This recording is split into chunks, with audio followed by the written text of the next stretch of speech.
doing a section of memoir because I thought that people, I know people have been burnt out a lot on this crazy new world, post-election world, and I thought I would take you all somewhere far, far away.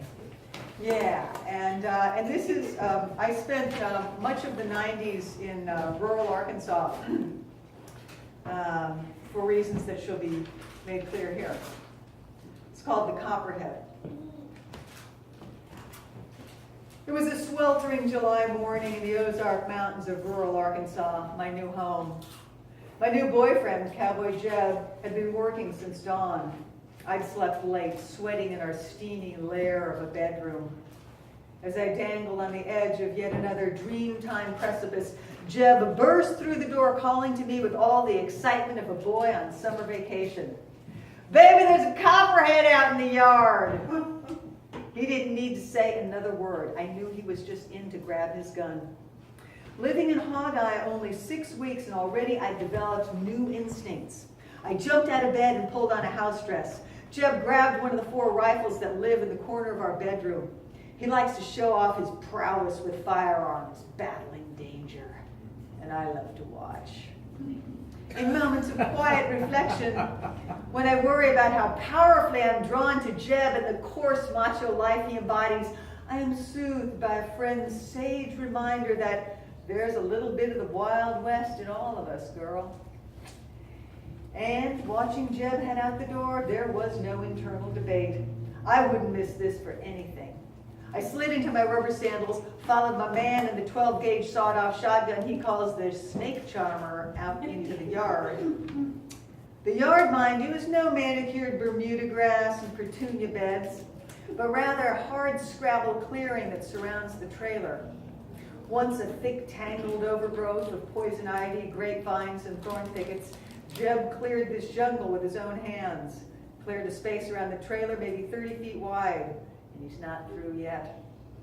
When he gets in a mood, he'll head out to the dark, moist ends of the yard and start hacking. Last time he did that, I took a long nap. Hours later, I trotted out to find Jeb's afternoon legacy, a long-sleeved work shirt dangling from a tree limb, and a tidy brush fire swirling blue smoke into the lush canopy of maple and dogwood. The ash it leaves, he tells me, will enrich the soil, and the new clearing will make a perfect spot to draw deer, which he can then shoot from the comfort of his living room. "Baby, there's a copperhead out in the yard!" I savored the words, electric with anticipation, as we raced to the rock wall, a crude barrier built over 100 years ago by Jeb's forebears after they stole this mountain from the Cherokee. That wall is all that stands between what passes for civilization on an Ozark dirt road and the relentless encroachment of all things wild. Jeb stopped at the far end of the wall, pointed out the luckless serpent disguised not well enough in the rocks. I stepped back. He aimed. Blasted the copperhead clean in half. "Gut shot," he remarked with pride. My ears were still ringing as I took in the sight of my man, naked from the waist up. That chest. I wanted that chest against mine. I wanted us grunting and sweating in the morning heat, wild animals raising up clouds of dust, leaves, insects frightening the livestock with our feral screams.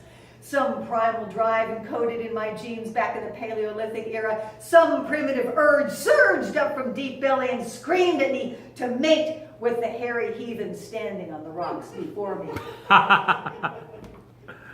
But first, we waited quietly and watched the snake's head in the first few inches slither and jerk. It didn't know it was dead. I spied a piece of snake innards that looked like a tiny pale liver. "Egg sac," Jeb grunted. I wondered if they could still hatch. I wondered, where's her mate?